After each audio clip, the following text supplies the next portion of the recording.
Bonjour. Good morning. Hi, everyone.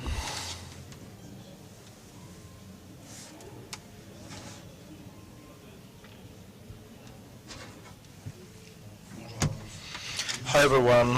I would like to wish you welcome for this panel regarding the sustainable management of the tropical forests and valuing the woods on the whole markets. I'm going to give the floor to the Minister of State, Blaise Mambey, Minister of State, Minister of Industrial Development and Average Companies in Gabon. Mr. Minister, you have the please proceed.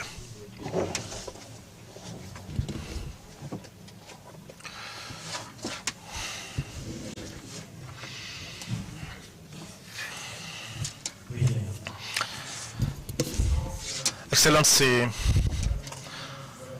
members of the government, ladies and gentlemen, Excellency, the members of the diplomatic bodies and partners to the development, distinguished guests, ladies and gentlemen, all protocols. I'm so happy to take the floor on this day where Gabon is welcoming the One Forest Summit. Allow me to use the opportunity of this opportunity to wish the best to the president of the country, Ali Bongo Ondimba, as well as his peer, Mr. Emmanuel Macron, for the organization of this wonderful summit, which is dealing with a very important topic for the development of our planet in our country particularly. The implementation of the circular economy requires the involvement of the states, of course, but also the approaches, the individual approaches of the consumers, as well as the processing of the economic models of the companies and industrial companies. The good practices of a green economy are consequently the source of new paradigm which are going to be generating, sustainable value chains. So what we are going to point out during those 4 panels, the One Forest Summit is an opportunity to promote these good practices for a sustainable use of the tropical forests, allowing the communities to prosper as well as protecting, the local knowledge by preserving carbon biodiversity captured in these ecosystems. Gabon has a regulatory framework, which is going to be very well helpful, in applying all this. And the companies which are coming should consider, right from the beginning, they should consider all the impacts, all the environmental impacts, so that their process of fabrication be compact and less polluting. So they should make sure that the exploitation rate of the natural resources should be inferior to the reproduction rate or regeneration rate. And that's the reason why the companies are submitted to some replanting, processes, so that the biological materials can be processed. On the other hand, the mastering of the exploitation of the forest resources will transit through the units of transformation, which definitely should, get involved and then try and get adapted to the places where the processing is done. And that's the reason why Gabon has launched itself in a policy of industrialization in order to stimulate the job creating at nationwide, but also to improve the quality of life of the local population independently from the forest. And let's remind here that Gabon has been honored because of the special economic zone, which is COC, and as well as the Global Free Year of the Year in the category, timber products in 2020, which has been discerned by the prestigious institution Forest Investment Magazine. But Gabon has also obtained in September 2021 the accreditation ISO 12045 for having reached the carbon neutrality, which is another proof of the leadership of the president of the country in his role of preserving the environment. And that was during the opportunity of the summit in Glasgow on climate change. Excellency, distinguished guests, ladies and gentlemen, the value chains as counted in application of practicing the green economy are various: accreditation, traceability, incomes of the smallholder farmers, and the independence of the forest. These are very important factors for the process. and they are going to be in the core of our discussions during the 4 panels that we are going to open. So at the end of these deliberations, concrete resolutions and very pertinent resolutions are expected for their implementation in public policies. So it is on those terms that I'm going to declare open the deliberations regarding the sustainable value chains. Thank you.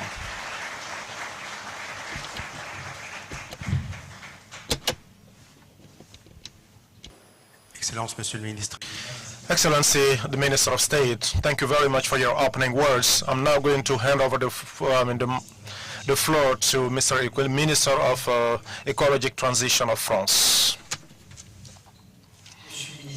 The Minister of State, ladies and gentlemen, the ministers of dear colleagues, ladies and gentlemen, and all protocols duly respected. Talking after the Minister of State to open this moment is a very complicated exercise because he said so many things, but I'm going to try and do my best to complete him on 2 aspects. We are not going to win the battle against the climate challenges without the tropical forests. And for 30 years we've been seeing the planet going back to 4 million hectares, and this reality should call upon us, because with emissions which are progressing and a forest which is going back, which is backsliding, we are threatening our planet by reducing our sequestration and absorption rates and by not being able to contain the emissions. In order to face this reality, the President Ali Bongo and the President Macron have decided to hold this summit, which is like a solution to find, after the declaration of the COP26 in order to fight, the climate change, and the COP which just happened in Egypt on the preservation of the biodiversity. And in the core of all this, the tropical forests are, by excellency, the place where all the stakes are concentrated.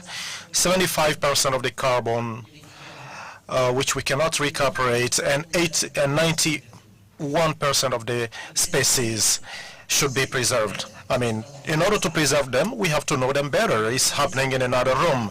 It is like looking at how we try to finance or subsidize the ecosystemic services which are not deforesting is happening in another room. And here we are going to work on the value chains on how to make sure that a sustainable exploitation of the forests, which are not, tropical forests, give us a equitable remuneration, but also to get the material, the timber, which is going to help us in the sector of building with the challenges that we have at planetary level, using less concrete and less cements, and make sure that they still remain green.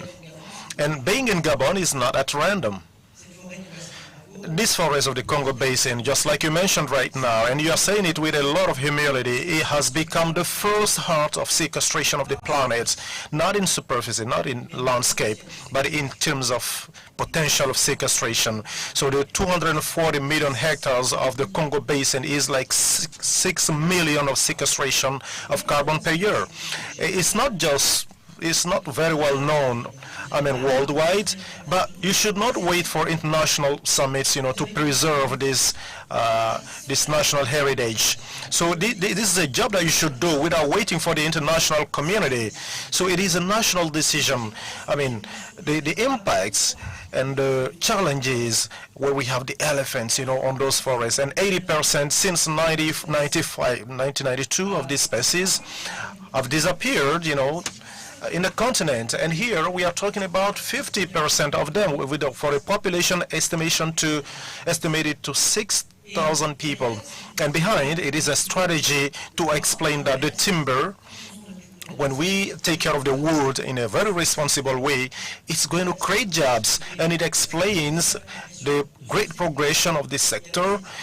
With this idea that part of the transformation, part of the processing is happening, nationwide in order to permit great job creation, and so that we can start, opening the way for sustainable value chains. And how can we do that? How can we build a pattern which not only will permit us to keep this sustainable, development. And that's the reason why Europe has started this,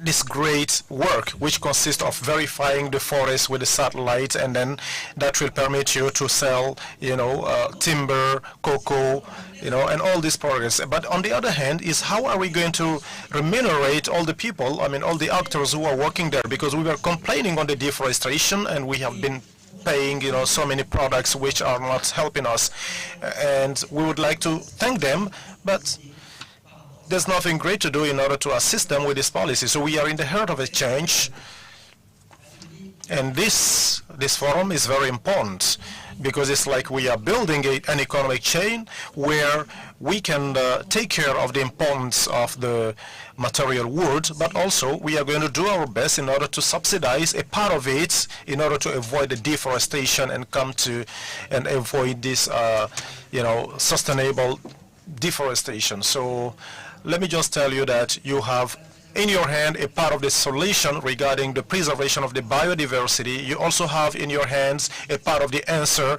on how to fight against climate change. So you have to be good in the 90 coming minutes, and I hope that you are going to give a solution. And thanks to Gabon for the wonderful organization. Mr. Minister, thank you very much. So we are going to start our technical exchanges, and in order to pose the problem, regarding the discussion we are going to have today, let me remind you that the sustainable management of the forests is a processing issue. So it is a very important pillar in order to sustain, the forests and the economy of our country. And without this forest economy, we are going to lack so many means in order to complete the mechanisms of conservation. So there are, few months ago, during a forum on the timber, the idea that the forest companies accredited or the NGOs are ignored. So these are NGOs which are doing NGO works, but they do not make the difference between accreditation and they are auto-financing their job. But we have a good news. In 2025, we are going to have 25 million hectares accredited in the Congo Basin. So this is a very good news, and it will permit us to make sure that this objective is reached, because things are working. And between Gabon, Cameroon, and the Democratic Republic of Congo, we are going to have these 10 million hectares, which are going to be accredited, and that will be great job creating opportunity. But let's be careful. It's not because the surfaces are, increasing that the patterns are easy. It's very difficult. And the difficulties regarding logistics is still there, and we have to be careful. Today we can see that the cost of the gas oil is impacting the sector. When we talk about wood, we're talking about transport, we're talking about logistics. So we have to be careful, and let's make sure that we don't get the foresters, in a difficult situation, and then putting the miners and let us not confront them with the miners, because that is going to boost up, the price of the gas oil. But the objective here today is not to talk about that. We are going to talk about the markets, and all the markets are important, to support these patterns. The European market, which is very, very difficult, and which is trying to come back to accredited timber, because the European markets do not understand what accreditation means.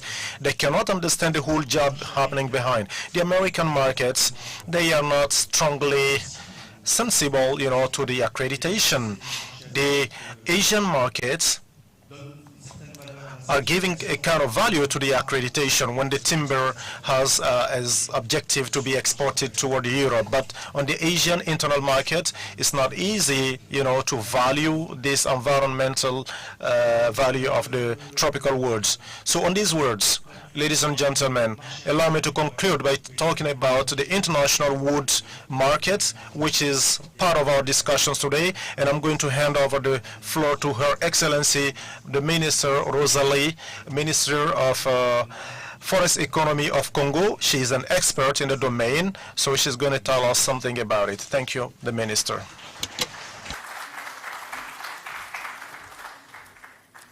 Merci infiniment, Benoît.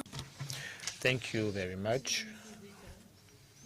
Minister of State, Minister of Environment and Economic, on behalf of the President of the Republic, Mr. Sassou Nguesso, on behalf of the Prime Minister, I would like to greet you for this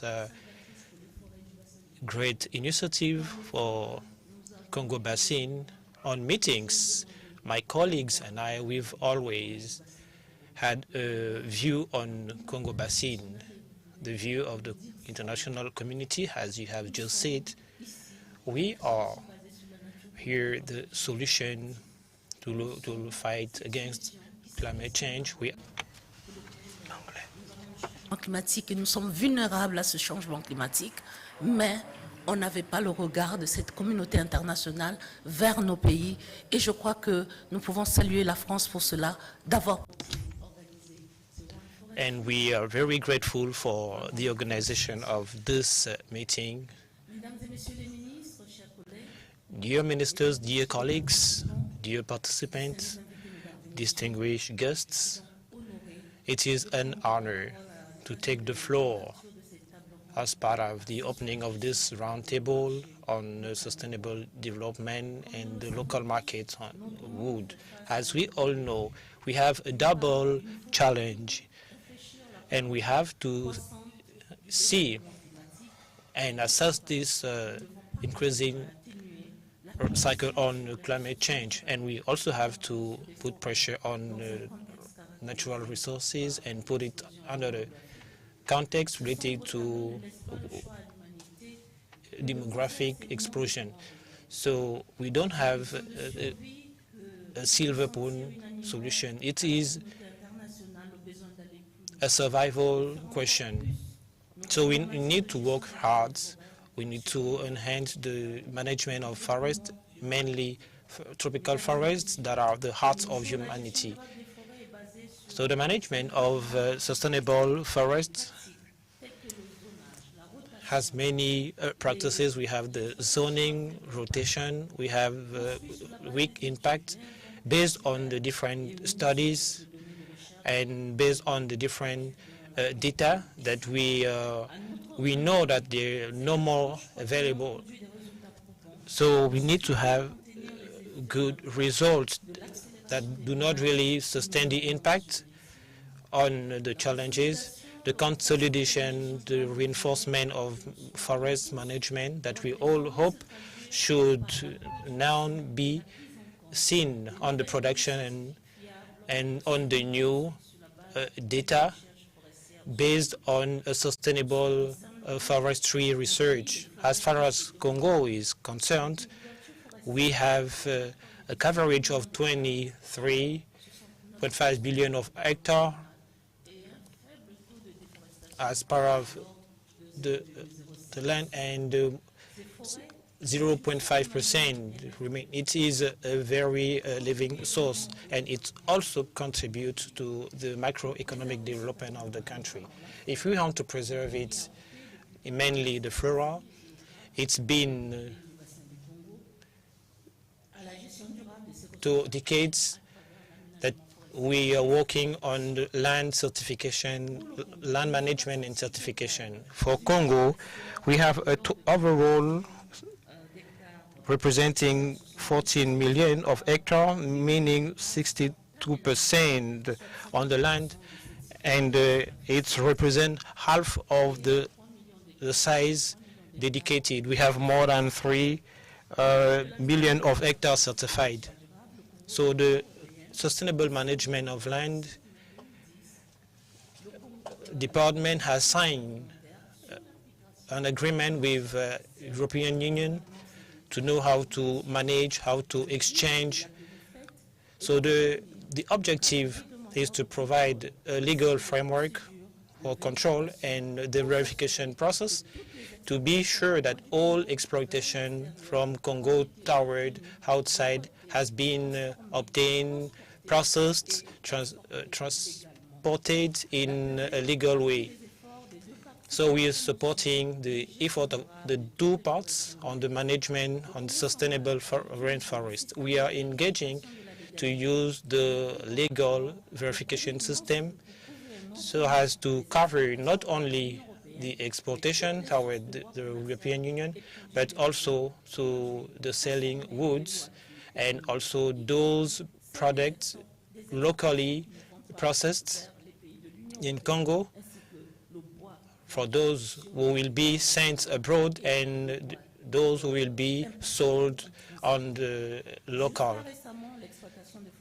Recently, forest exploitation was only on logs, and during the last decade, efforts has been made to change the trend. In 2020, we passed a new code on forest.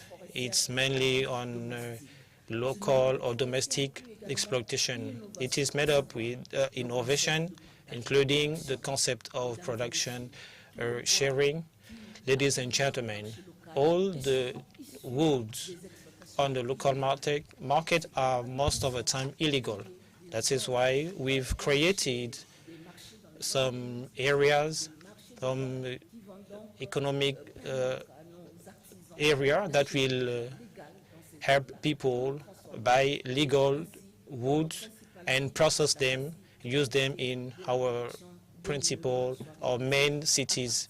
And the process of industrialization will be made on the track woods.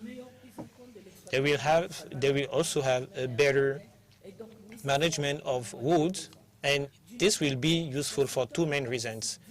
First of all, it's directly participate in the economic development of the country, like building houses, but it also provides with jobs in rural and urban area. It will help us to track the legal follow-up on the different woods. May there be for local or foreign exploitation.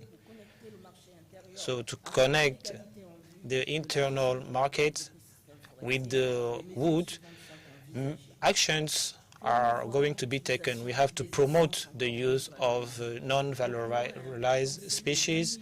We have a potential of 8 billion cubic meters, but only 2 billion are used.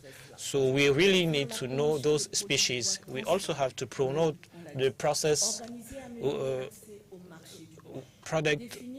products. We have to define some options to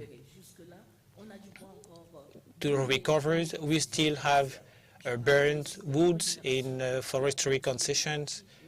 I'm not talking about the production of energies, but those who are burned. We also have to create a local competitive market for local and foreign people. We also have to put in place infrastructures. We have to have drying places, and we have the agreement with the European Union so as to build the different capacity, so build management capacity for the small, medium enterprises would by training and counseling. I really thank you for your kind attention. This was what Congo has to say as far as the production and management of rainforests. Thank you. Madame la Ministre.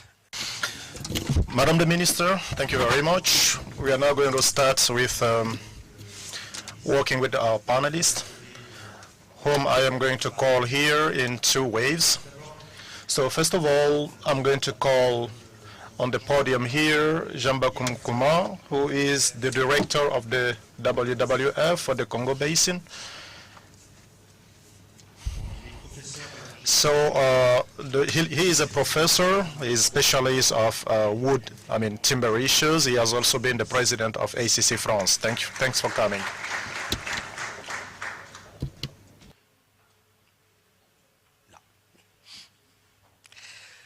J'appelle aussi Kim Carstensen, qui est le directeur Let me also call Kim Kalbisian, who is the director of FFC Forest Rochi. Since 2012, he has contributed in the growth of development of FSC as a solution in the sustainable management of the forest, and Kim is specialized in driving this whole issue in a high level. Thank you very much for being here. Michel Berger. Mr. Berger is from Germany, and he's been working in international, and now he's the general director in Geneva. Thank you very much, Mr. Marco. Mr. Marco Brut, general director of CAB Precious Food. It is a forestry enterprise located in countryside. He has 64,000 hectares, and the specificities is doubly certified as legal. Eric Chezo is the director of Rougier Gabon. It is an enterprise located in Gabon since 1952. Thank you, and it is also a certified enterprise. I also want to call upon Hubert, who is president of the local community forest in countryside located in Makoko, in Gabon. He's been working since 10 years. He has a small surface. It is 102,000 hectares. This is a new model on which he will deal with. First of all, I would like to ask to Mr. Jean Bakumba what is the management, what is the state of play of the forest, the basin forest management. Okay, merci Benoît. Thank you for inviting me. In fact, the Congo Basin has made progress in terms of sustainable management of forests. And I also want to highlight and say that if those forests has been protected, it's just because they are not very accessible. But I also want to say that there is also policies, actions that did not enable some mechanisms to assess those forests. And in 1992, after the Rio Conference, we had many legislative actions or texts that has been written. And so far, we have started to see those certifications in 2006, and they had a kind of a standby. Unfortunately, certification did not really progress. It means that from between 2006 and 2015, we just added something like 15 billion hectares. It means that if all this time we just had this amount on the 54 surface, we will last long. So that is why in Gabon we decided that all concessions should be certified, and this is the great news. That within 2015 we will have more 10 million more, and we will develop the different markets. So we should stop splitting those different products. We will not do that. So if we want the local market to be a sustainable management driver, we should start to have in local market product from local markets, and that is why we should put in place subsidies and some small and medium enterprise. We need to create a link between the two spheres to have those different subsidies. Thank you. Mr. Jean, I would like you to give the floor to Mr. Hakim. Mr. Hakim, thank you for being there. The FEC started operating in Congo 20 years ago. What is the overall and what is the impact on the market for those using your trend?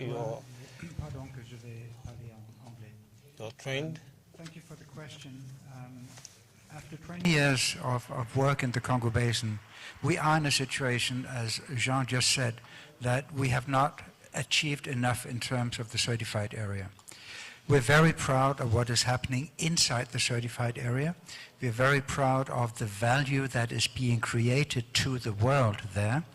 But we are missing some things, which is that the value that is created to the world is not sufficiently translated into a value that benefits the people who do the work in the area. There's two ways that this value is not being transferred or could be transferred more. One is the initiatives that we see in countries in the Congo Basin to get more value out of the wood by transformation.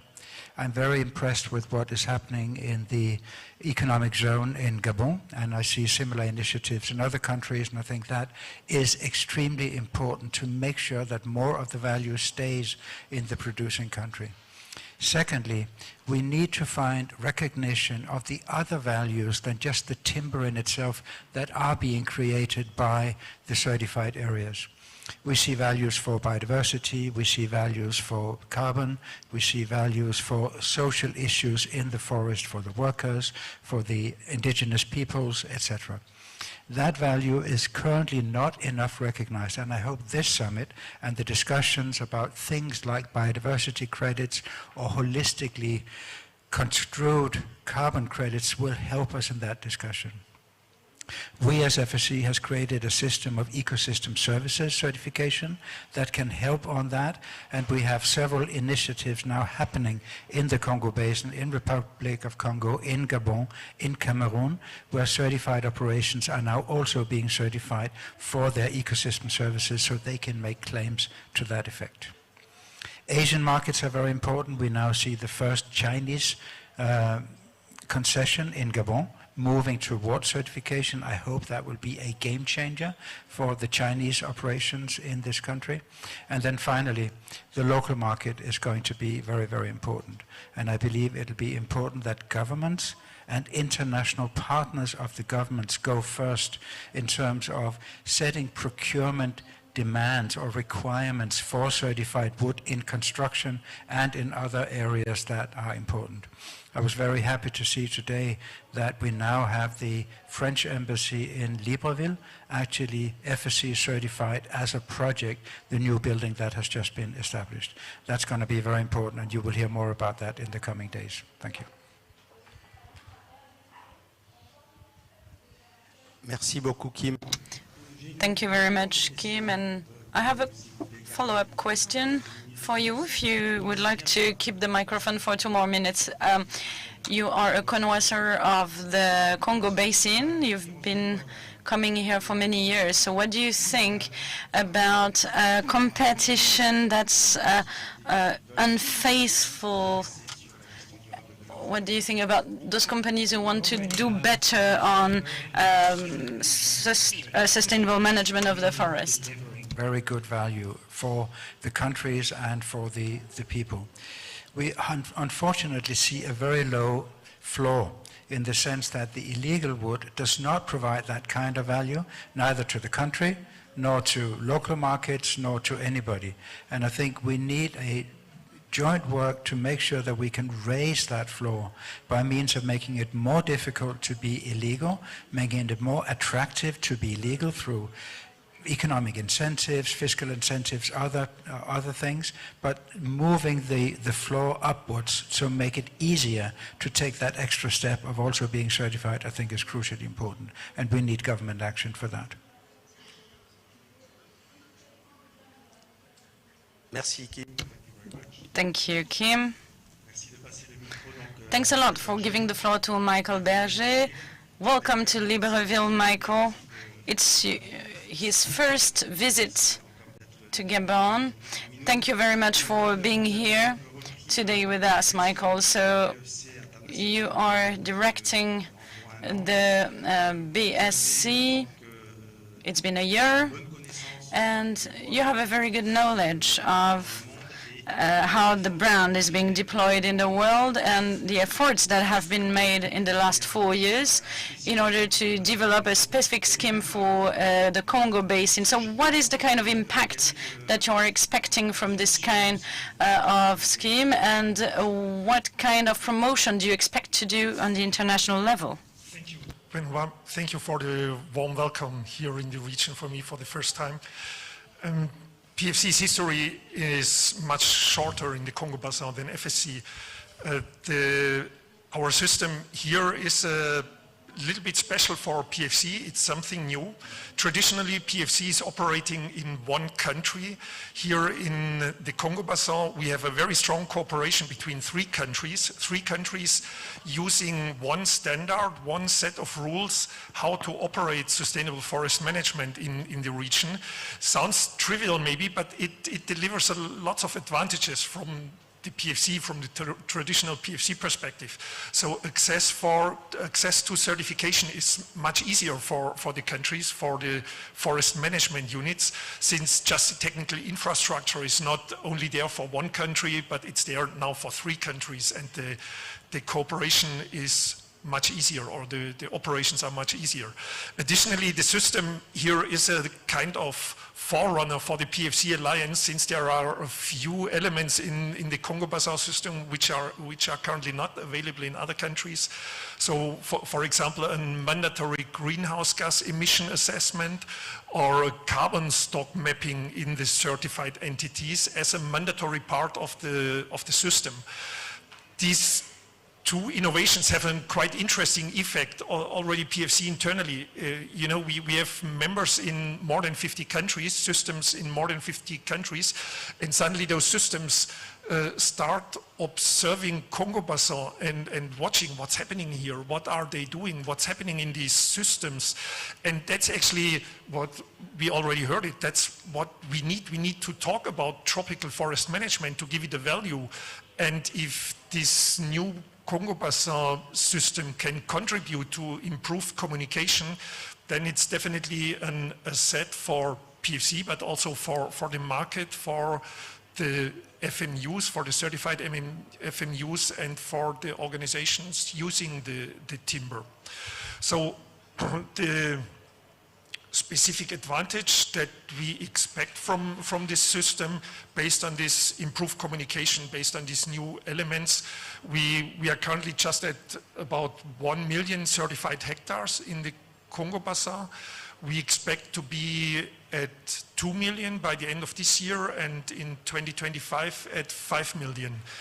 And we can already see that this is on its way, since we got more requests from certification bodies. They tell us the market is requesting certified material from sustainably managed forests for global trade, for global use, and that's actually what's good for the region, that's good for the FMUs, that's good for the people in this region. Thank you. Merci. Thank you so much, Michael. And I want to tell you that it's not a trap question.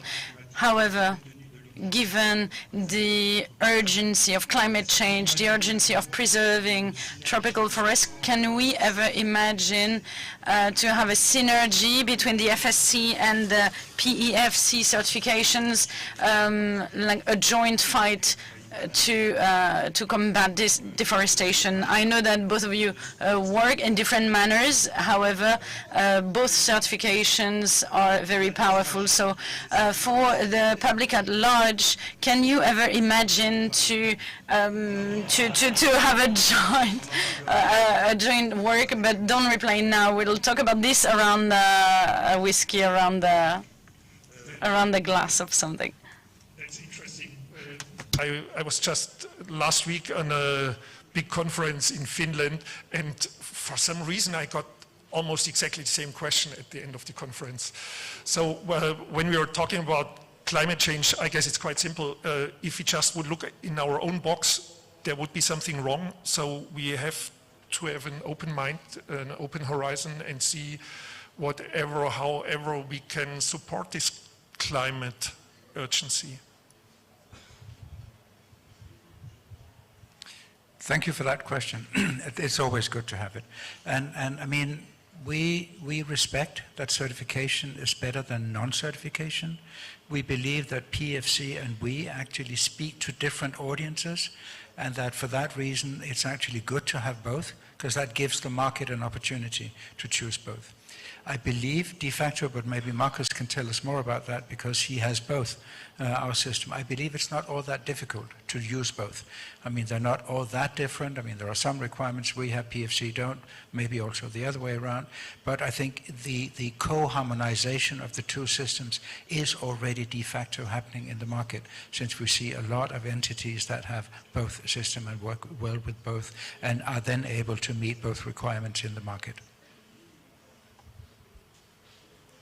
Merci infiniment. Thank you very much. Mark, you are directing the CEB company, so Equatorial Timber Company, CEB in French, and it's a company that has gone a long way forward here in Gabon. So you have a double certification, FSC and PEFC. So how do you see your position on the market? And also, can you tell us a bit more about the local timber market here in Gabon? As it's a Forest Summit, I would also like to tell that we started our business, the Swiss company Precious Woods, in Brazil first, being certified since 1997 as to FSC in Brazil, managing there also 600,000 hectares of forest before entering into Gabon in 2007, being the first certified company as to FSC in 2008. So we are committed, before the market really realized what is FSC and what the requirements were, we were committed to saving the forest, use it instead of lose it, to support not only ecological but also social contributions. When it comes to the market, so nowadays I think it is essential that you can place your products with a certificate. There are different certificates, also just a legal certificate, which difference, but legal doesn't mean automatically not sustainable. So this is also a differentiation we have to make to the market. But for me, it is mandatory that we have to control these certifications worldwide in all the markets. We are mainly doing export market because the local market is not ready in terms of prices also. Being certified or doing certified forest management has a price. So when we harvest or when we manage our areas, so we cut around 3 trees per hectare in a cycle of 25 years, or in Brazil 35 years. When you go illegal, you have 200, 300 cubic meters per hectare, and we have 1 to 2, or we have 14. So, and this price is not compensated by the market price for the time being. When being certified, we get a little premium, 5 to 8% to the market prices, but we are not price leaders. And we will never be price leaders, so to say, so we have to adapt.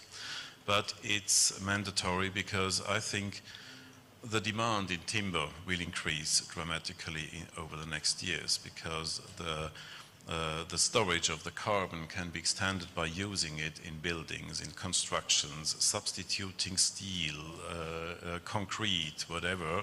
Ministers have mentioned this already. Not only that the population will increase dramatically, but also the demand in that.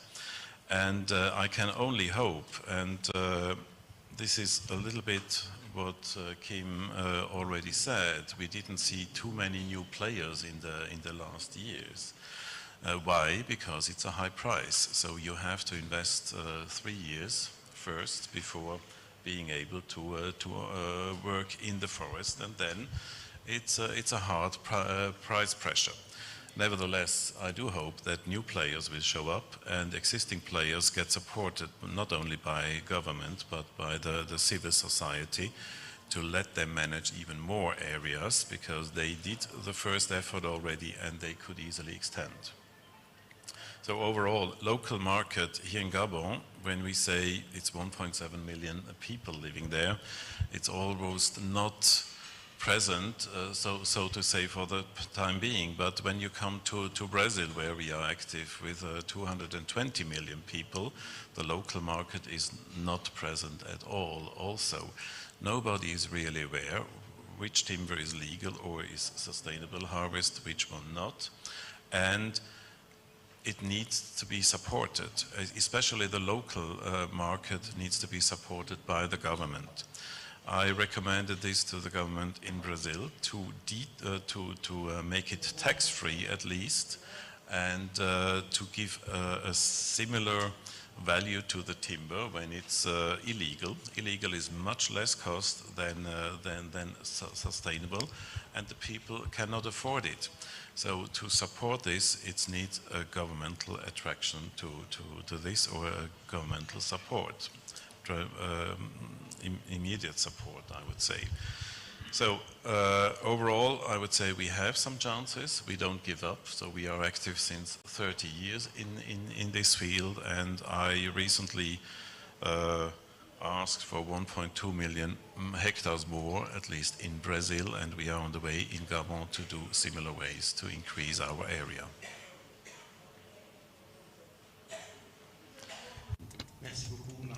Thank you very much, Marcus. So, if I understand you well, and this is echoing what Jean was saying, you need political will, you need fiscal incentives, you need a VAT that's a realistic percentage, and we understood that there is a divorce between the timber market and the timber companies. That's not due to a bad will of the stakeholders, but due to the impossibility of purchasing legal, sustainably managed wood and timber products from the companies. And one may refer to some taxes on the timber harvesting or other taxes, and this is something that we should take away as a message, because I believe it's important to make recommendations. Eric Chezeau, Rougier, Gabon, you're in charge of social corporate responsibility. A question about sustainable management of tropical forest. Is the timber market the only one that should apply these rules, or are you exploring other opportunities in this regard? Thank you very much, Benoit. And indeed, it's a good question. Today, Rougier, if you take the example of Rougier in Gabon, Rougier, it's a company with 30 years of efforts of stakeholders involved in sustainable management of the forests, with 900,000 hectares being managed. And it's true that in Gabon, out of the 240,000 hectares of forest, Rougier is like 1%. It's a drop in this ocean. But this is through collective efforts that we will manage to have a planet in a better health. And this better management of forest is one of the crucial issues.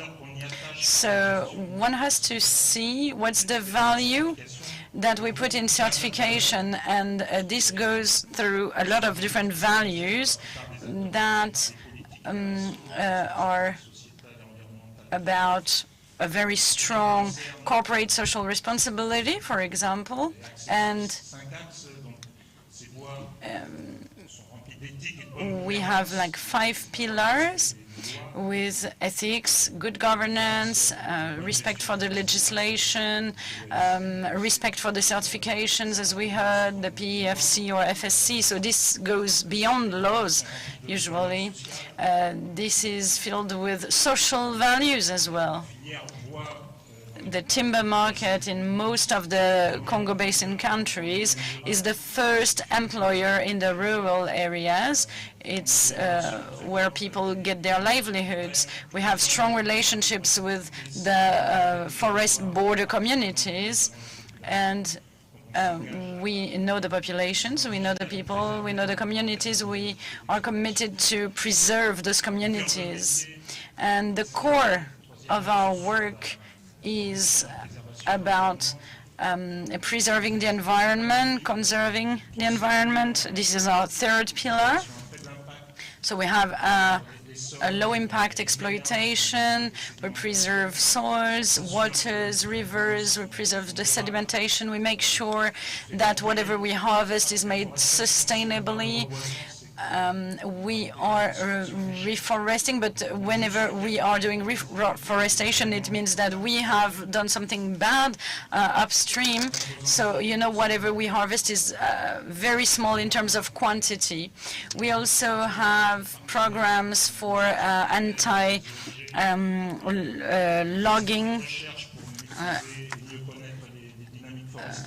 anti-poaching practices, and all these contribute to preserving the environment.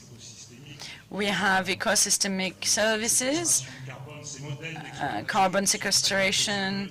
We have models with harvesting only 1 to 3 trees per hectare every 20 to 25 years. And you know, today all the forests that we have are really storing carbon.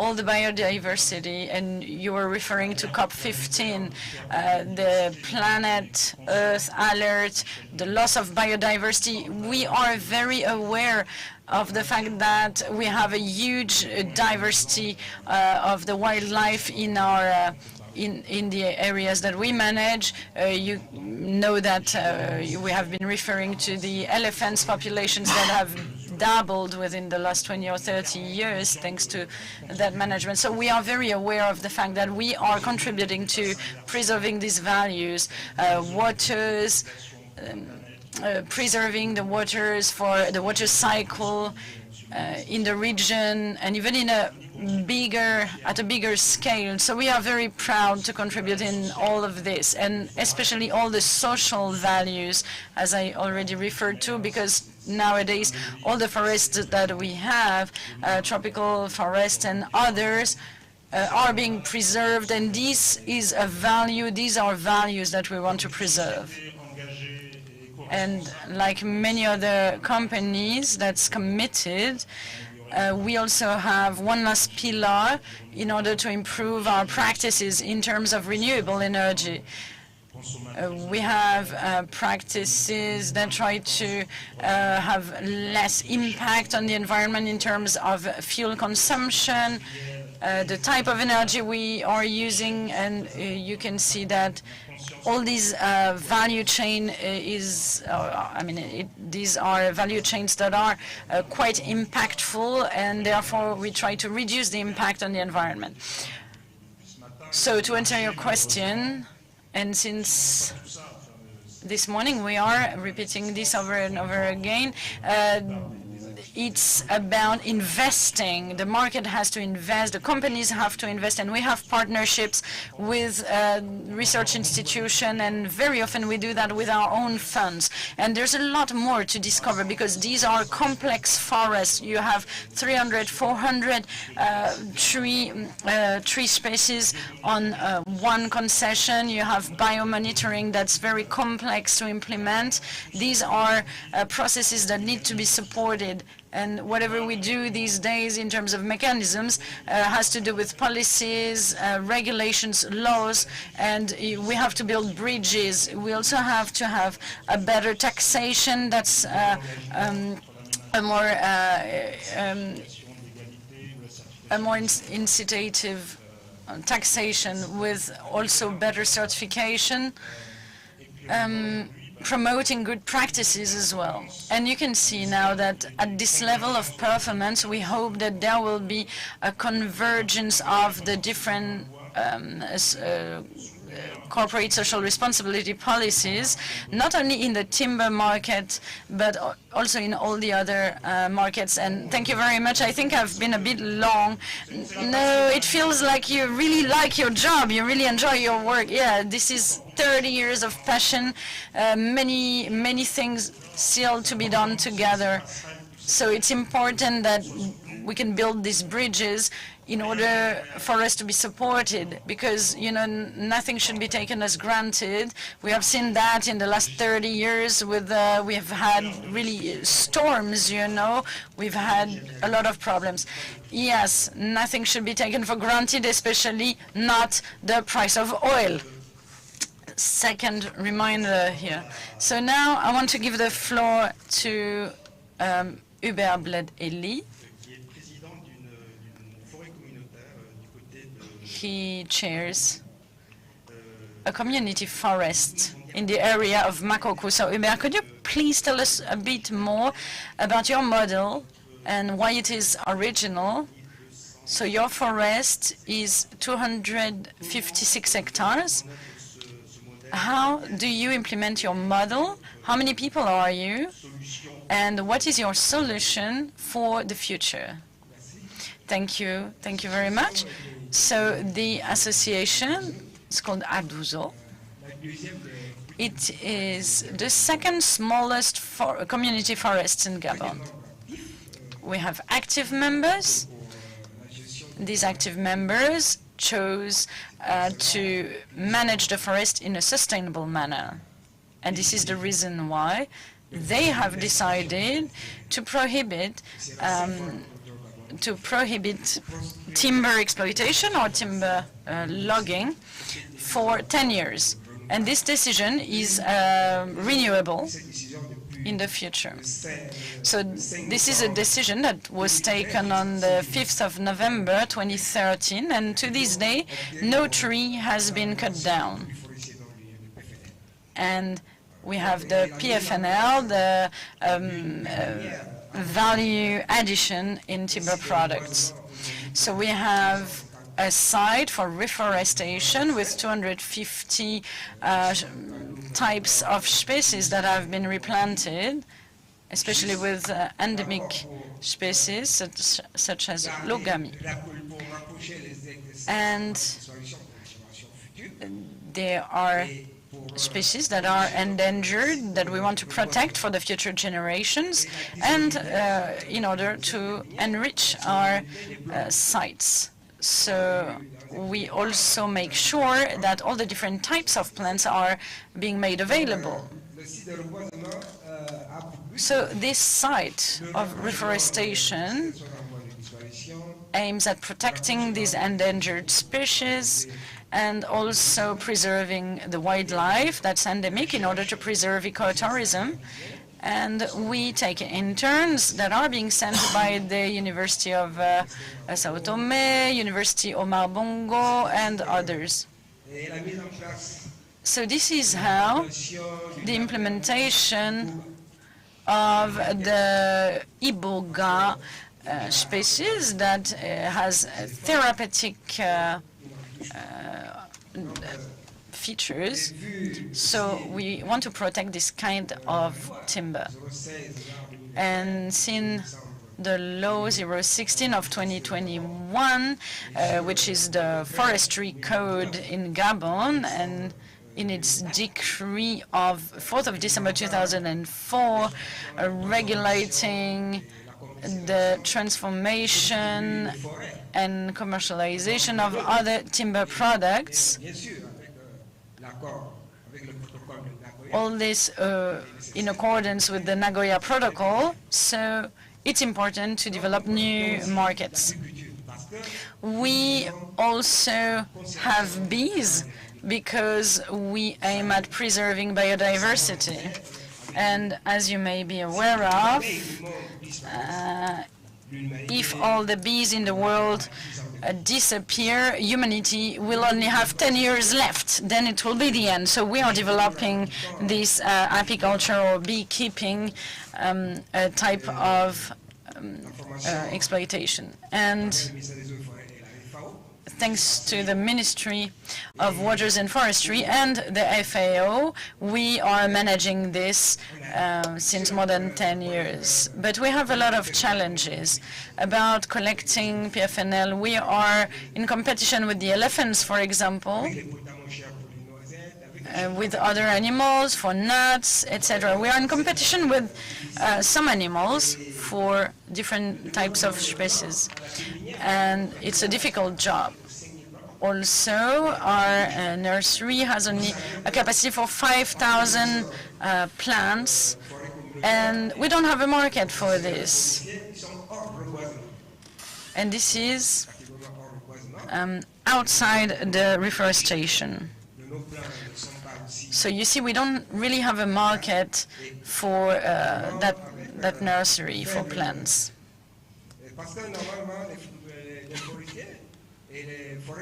So right now, community forests should at least be able to enrich the species they are protecting. But today we don't have any type of revenues for the association. So Hubert, thank you very much, and I believe you have brought us something from Makoko. And yes, indeed, of course, we should do what we say, and this is why I'm telling the public here that this is our flagship activity, because with the collection of PFNL, this is very important. So with beekeeping, we managed to go till 500,000. So here is an example of our organic honey produced by the association, by our association. De donner un petit pot à chaque. So I will request Rose to give a sample of the bees to all the ministers. I know maybe in Congo, minister, I think you have honey, and I assume that it's yummy. And I know the minister will also test. And we also have a sample of bees for all the panelists. Thank you for coming.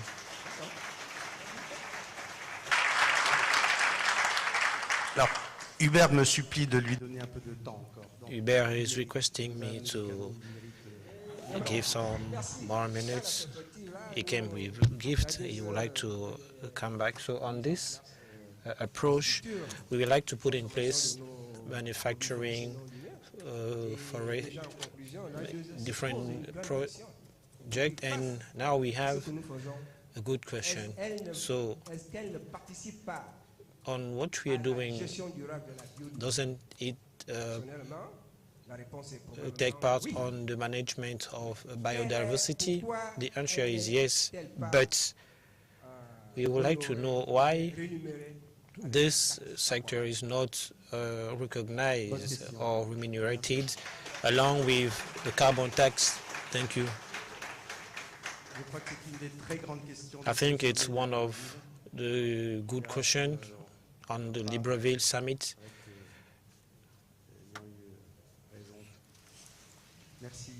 So thank you very much, Hubert. I would like to ask Marcus and Hubert to remain on the stage. Hubert, Mr. Jean. Thank you for taking part in the panelist member, and would like to thank you by applauding to you. So remember to take your sample of honey. Kim. Michael. Ça va passer à l'avion. Donc, je voudrais demander à Théa Carole. Now, I would like to request to Thea Carol to come to the floor. She has 20 years of experience in CITES. She's coming from Nairobi. She has strongly been committed against elephant poaching. Thank you, Thérèse. I also want to ask Hans Farni, who is responsible for Falco company. It's been 35 years that is in Gabon, so thank you. In addition, we would like to call upon Mr. Mukina. Mukina is coming from South Africa. He's one of the directors of Albert. He's passionate to design ecology, timber construction, and he really believes in preserving wood, the climate change. We also want to thank Thea. Thank you for coming from Nairobi, and I think you're just having a stopover with us before going to Geneva. I know that you did not communicate, but it's on internet, it is public. So she's coming from CITES. I would like to ask a question. We are a little bit sous le coup d'un certain nombre d'inscriptions en annexe 2 de la CITES. On the subscription of CITES, and we've noticed that there are less species that has been enlisted in CITES or enrolled in the CITES. We would like to ask what is Annex 2, and the second question is how can we better interact with the CITES so as the coming decisions, coming choices of CITES, we know that they are intergovernmental. We want to know how can we really take profit from these decisions. Thank you. Good morning, everyone. In terms of the CITES listings, we have seen that over the years, more and more tree species and timber species are listed in CITES appendices. The majority of these species are listed in Appendix 2, which actually, if the requirements of the convention is implemented, it actually supports sustainable forest management and the sustainable trade chain associated with the timber. So a species that is listed in Appendix 2, there are two key requirements that speaks to a lot of things that have been mentioned by the first panel. The first one is, of course, that you need to, before you can export timber or any specimen from the tree species associated with the listing, before you can do international trade, you need to do a legal acquisition finding. And this basically means that you need to be able to prove the legal origin of the specimens that you will be trading in, which is something that has been touched on by the previous panelist as well. The second issue is that you need to be able to make a non-detriment finding. And usually that is the scientific authority of the government that will look at the conservation status of the species, the management involving the species, and ensure that the trade that will take place will not be detrimental to the survival of the species in the wild. Linked to that, the scientific authority must monitor the trade that's taking place, and if there's significant increases or areas of concern, they should advise, recommend some measures to be implemented to ensure that the trade will not become unsustainable. And this is linked to ensuring that the species can continue to play its role in the ecosystem where it's found. And this is, of course, linked to matters relating to climate change and ensuring that the forests are kept intact in terms of playing that role. So overall, these two legal requirements in terms of the convention as it relates to Appendix 2 species is actually complements the other initiatives that are being done, and it ensures sustainability. Of course, the implementation of these measures requires of the government to have capacity to effectively implement it. And I think in this regard, CITES parties have done a lot in terms of capacity building. For example, we have a CITES 3 species program where we have supported countries, including, for example, Gabon, to ensure that they can make non-detriment findings. And they have systems in place to monitor the trade. There are also various tools that have been developed over the years that are available to CITES parties to use to help them in addressing these issues. Coming to partnerships, and I just want to reflect on the fact that on the 3rd of March, we'll be celebrating World Wildlife Day, which is the 50th years of anniversary for the CITES Convention. And the title for this year's celebrations is Partnerships, so Partnerships for Wildlife Conservation. And one of the key things that we find in the CITES community is that partnerships are essential in terms of making things work. So we've had various partnerships with organizations like FAO, we're part of the CPF, etc. So we use these organizations to support us in terms of implementing the CITES requirements and supporting parties. And of course, what we would like to do is to encourage those in the forest sector to also become more actively involved. And one of the things that you can do is the main meetings and practices that we have in the convention. For example, we have 2 scientific bodies that discuss various things. For forest industry, of course, it's the Plants Committee, where they look at scientific advice and developing tools for parties. So, of course, you can join these by becoming an observer. The process allows for you to become an observer in these so that you can contribute in terms of your expertise and your knowledge in these processes. Merci beaucoup, Théa. Thank you very much, Thea.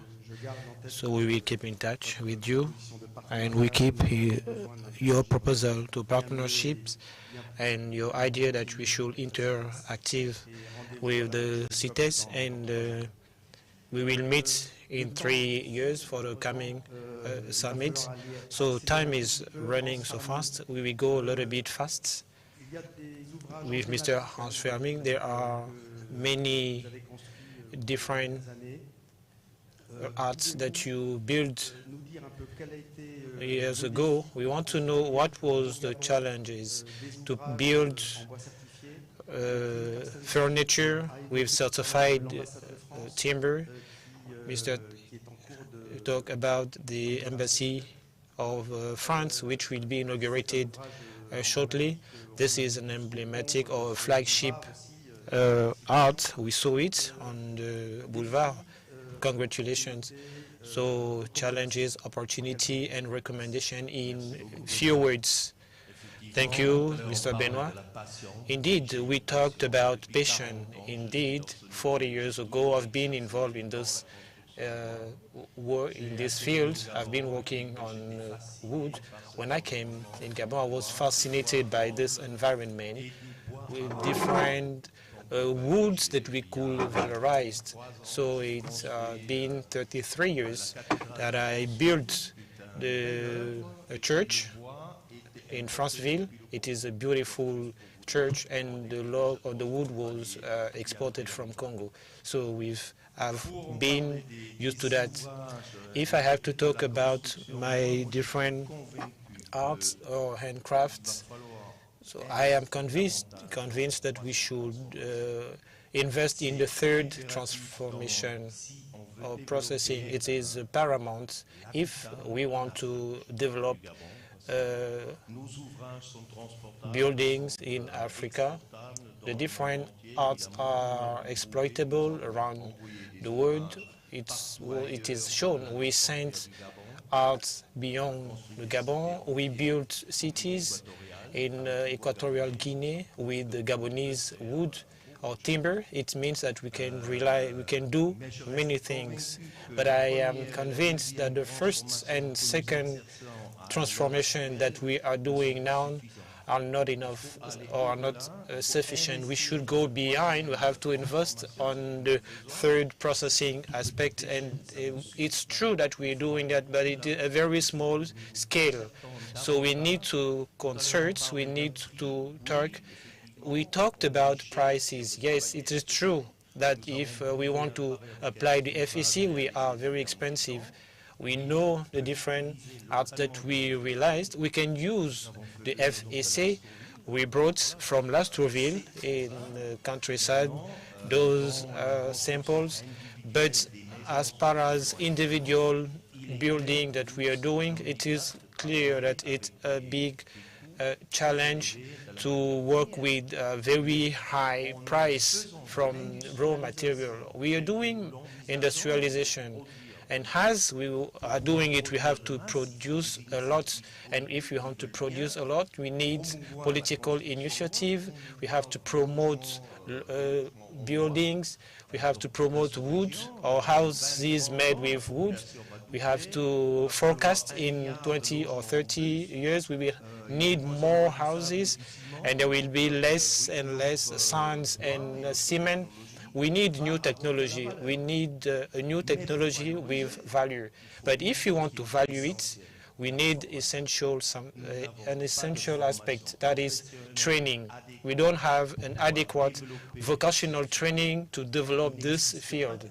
There's no technician, no engineers who are unable to go beyond the first and second transformation. The first and second, it is with machine, it's machinery work. But the third processing is the brain, is the well-known.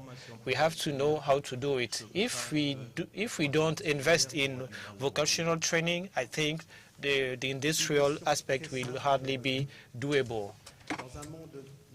This is a new question in realistic. Here's a question for you.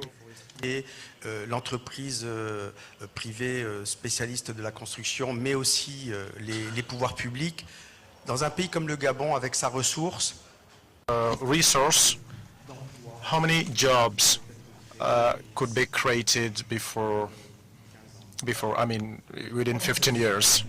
Well, I think this calculation, which is a very simple calculation, in the added value of the third processing, building accommodations, building furnitures, the factor of valuing, and the basic price. So it's relatively simple. Just take the labor existing, and then you multiply it to 10, and then you are going to come to 260,000 jobs additional. If we go to a third third processing, you mean jobs around raw materials, sustainable materials of woods. Absolutely, that's what we're talking about. Because anyway, we will definitely need to build, factories. We have to industrialize that sector. So only industry cannot work in a very, with the gas. It's difficult. Thank you very much. Mokeda, your turn. You have an approach on building with wood, in the African continent, or even beyond the African continent, because you are also an American. So you are living in South Africa. So what is your approach to solve some of the problems of sustainable management of the climate through the woods? I guess you have some recommendations to do. Let me start by saying thank you. I think the Americans would like to claim me, but I'm not American. But I do teach there often.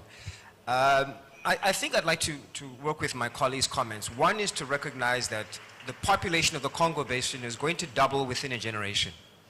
This has huge implications for how we provide housing, how we think differently about our cities, and also recognizing that the carbon profile of buildings currently in occupation is contributing, let's say, 39% of the overall carbon profile. So if we're going to fight climate change, we have to have cities that are climate smart.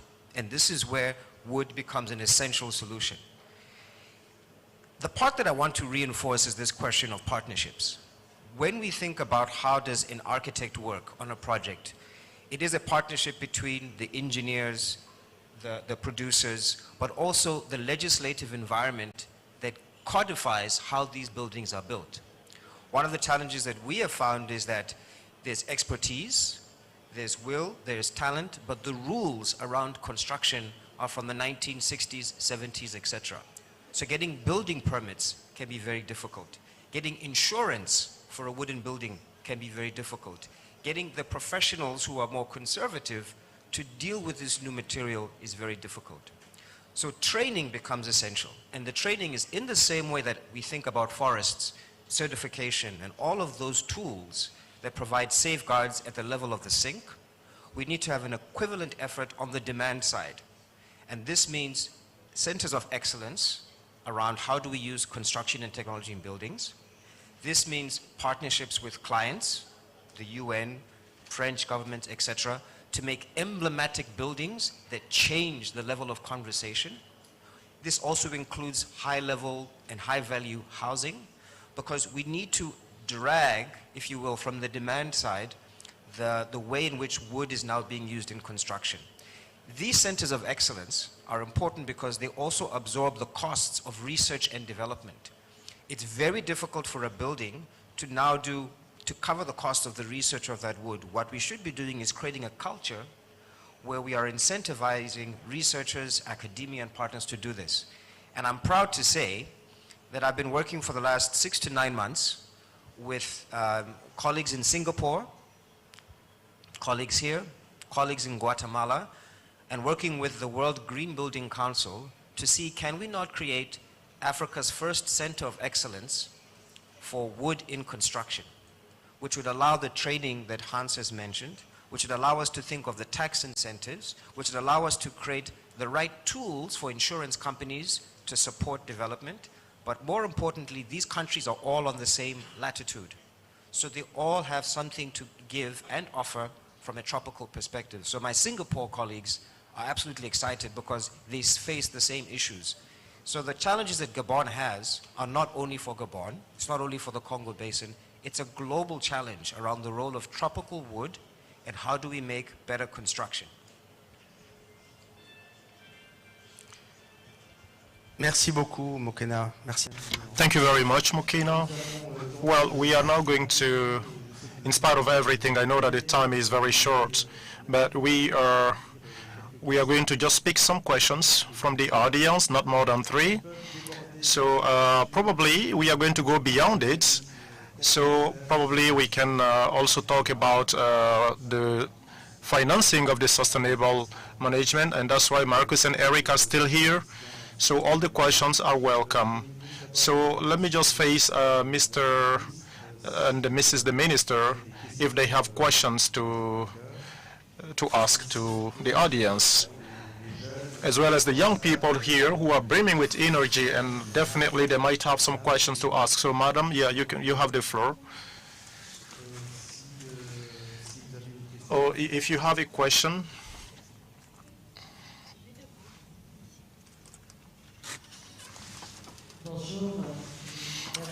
Good morning. Thank you, Mr. Moderator. Allow me to greet all the panelists for their presentations, which were very clear, which allow us to really greet these initiatives which has been taken by the President Ali Bongo Ondimba and Emmanuel Macron to organize this meeting of a paramount importance about the forest, and particularly on the Congo Basin. So my name is Angelique Ngoma. I am a honorable deputy, member of parliament, and I work on Francophonie, on the forest issues, and I'm also the president of a Health Commission of Social Affairs and Cultural Affairs at the National Assembly of Gabon. I am the first vice coordinator of EUREPA for the preservation and the conservation of ecosystems of Central Africa. So we have really listened to you with a great attention.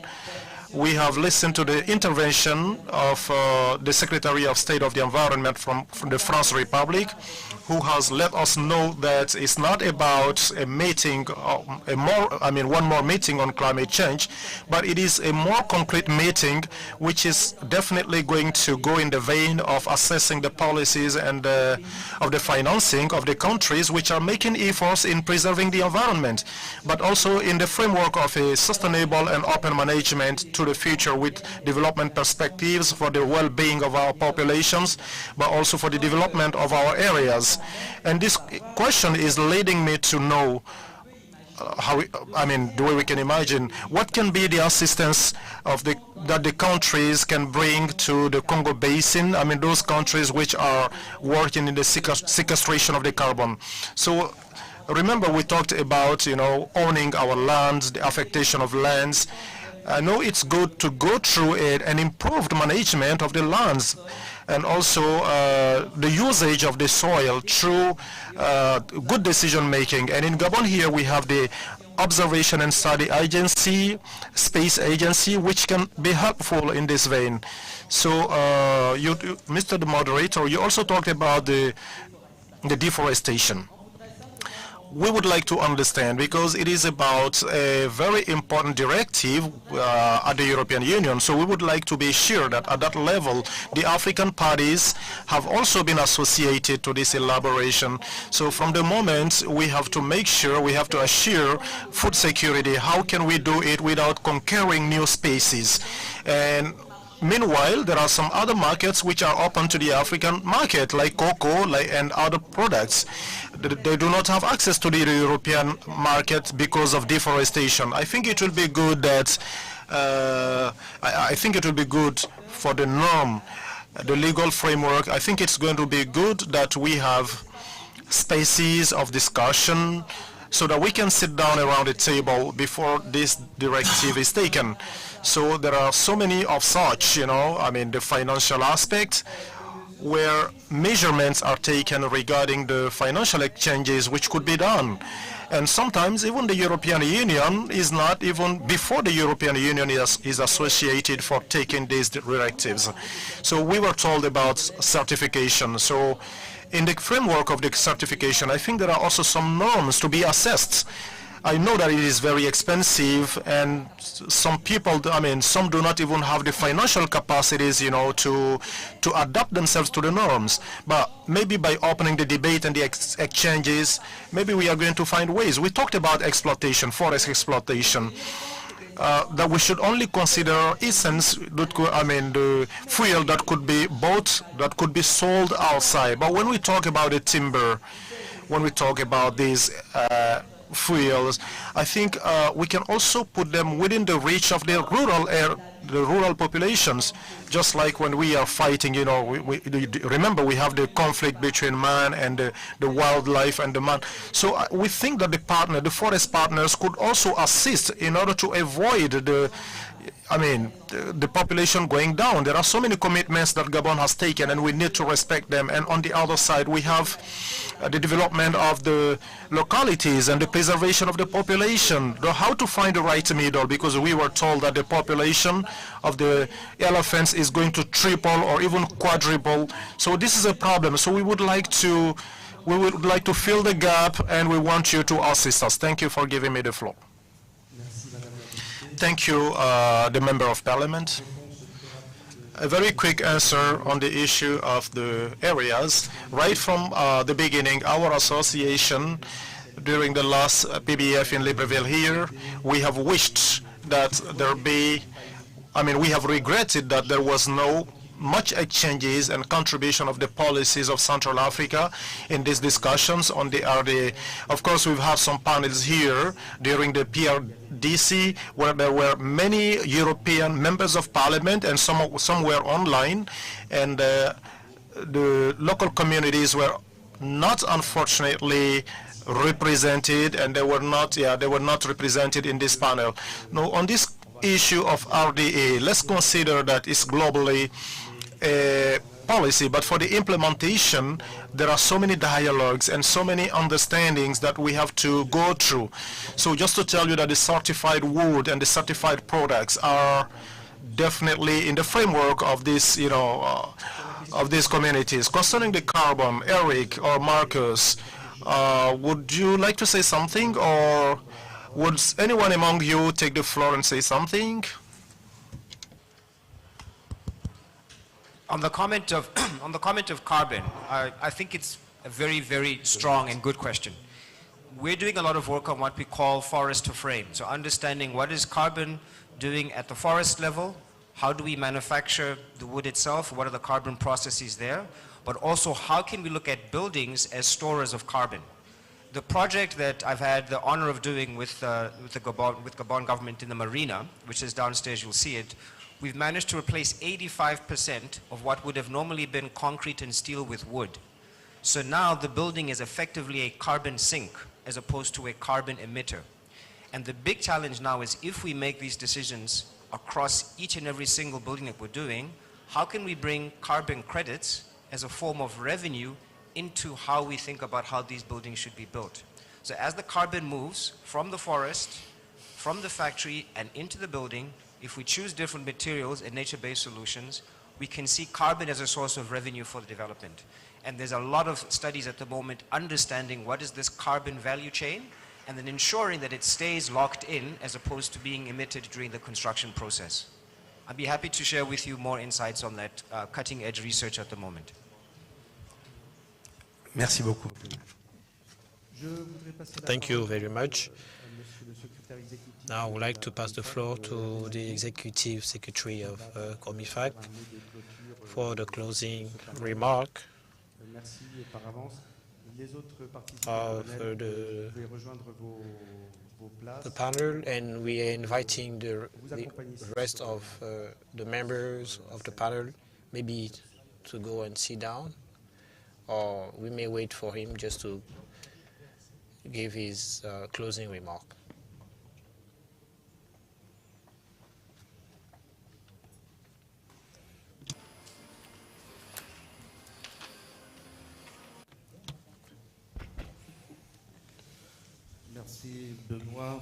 Thank you, Mr. Benoit, for giving me the floor. We've listened to all the panelists' insights that were very rich, and in a nutshell, we should be focused on local wood. There's been a lot of discussions, many terms that gave many solutions that can be good for Gabonese or the field. I retain the forest certification, which is an important point to preserve the forest. But I think it should be two-folded. It should be in the big forest enterprises that can invest in all the different chains, the tracking chains of the legal timber, and we have to know that the African forest has a program to support sub-regional enterprises that help us to have the different figures or size that were given. When we decided to certify all the timber, we were called by this supporting program to better understand the rationale of this decision as part of the Gabonese wood, and we had many meetings with our partners so as to better support this field. So I am saying it because in our commission and with the other members, what we have to know, we have to merge development and sustainable development.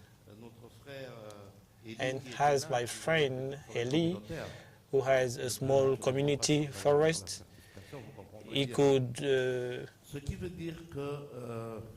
not really engage in this certification. That is to say that we need to take two decisions comprising big enterprises, but those decisions should be backed up by you, and it is a huge decision for us. And I remember that actions were taken to take into account the Olympic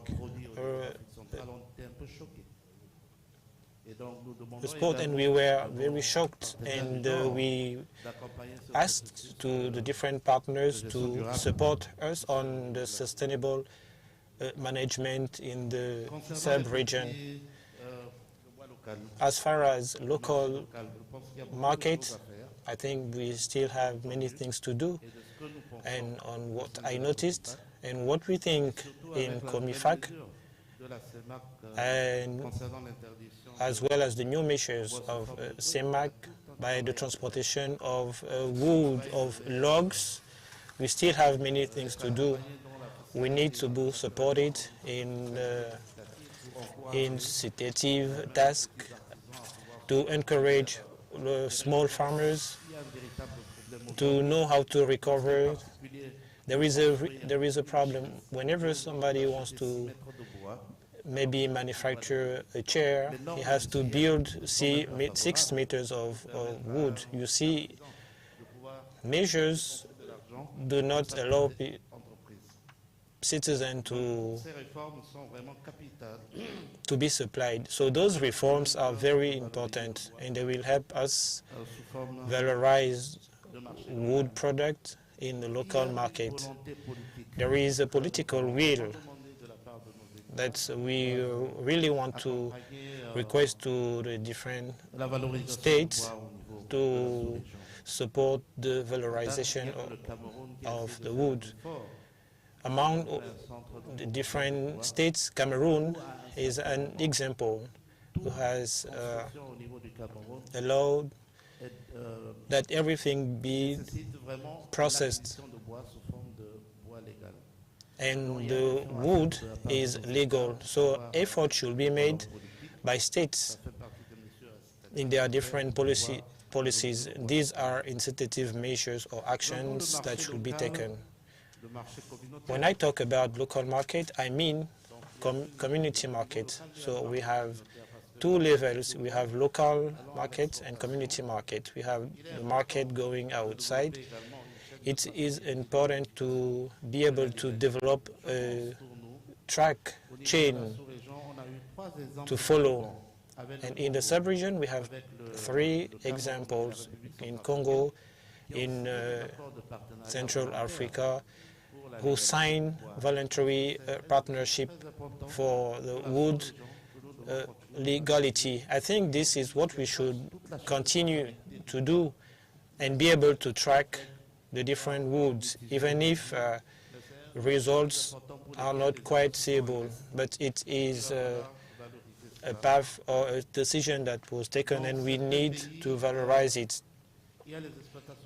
In some other countries, we have illegal exploitations, and those exploitations enable also to provide the local markets.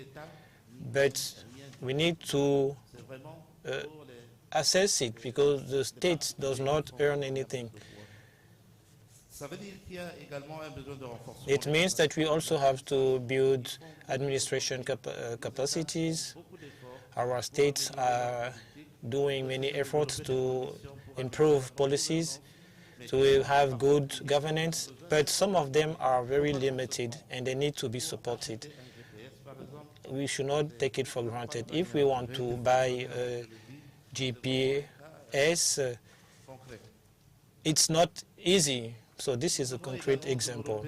In addition, we also have to develop the wood observatories in the different countries. There are countries with those laboratories and not in other, and they should be able to communicate among them. They should be able to share data on the local markets. Eventually, there is a presentation on the building that should develop the local markets.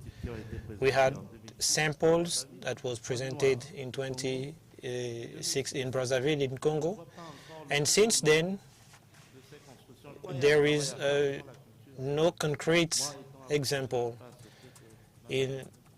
and we are attached to culture. And as African, I cannot accept that. I cannot accept to build a wooden house.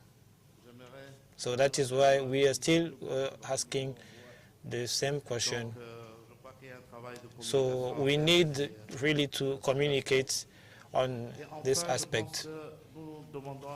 So we naturally want the private sector to contribute. States are doing efforts, but we need to be supported by the private sector that is enabled to do that. So all the members were unable to respond to the questions. Contributions on actions have been given. Action that will be useful for the sub-region, and we think that together we can go forward and see how we can regulate and find solutions for local wood, local markets. I thank you for your kind attention.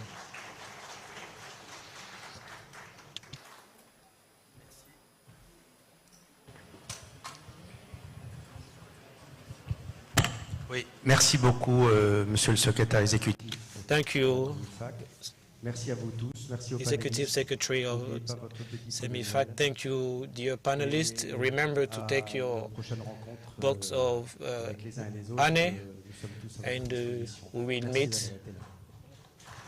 d'avoir été là. Later will be at your disposal, if any. Thank you for coming.